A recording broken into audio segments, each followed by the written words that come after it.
Hey man, we got making an Easy Go TXT here. Making a video on how to install a kill switch on a golf cart. Pretty simple, man. What I did was I drilled a hole here for a switch, 2-post flip switch. Alright, bring my wires down the frame here.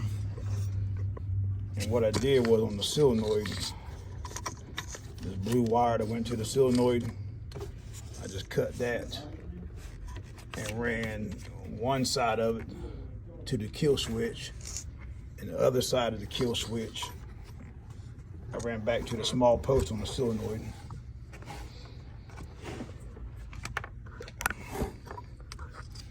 Little female end on it.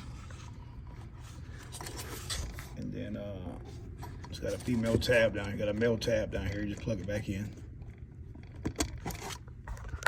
And as you can see, key on, hit the gas.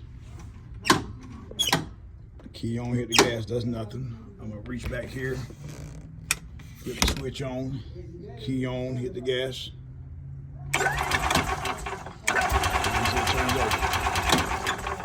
Alright, so when you turn the switch off, the car does nothing. Switch back on. Fires up. Alright, man, just another safety way. Safety precaution. Keep people stealing your golf cart down here in Myrtle Beach. They get stolen on a regular basis. So we try to do anything we can. You can't stop a thief, but we can slow them down. Alright, man, stay tuned, man.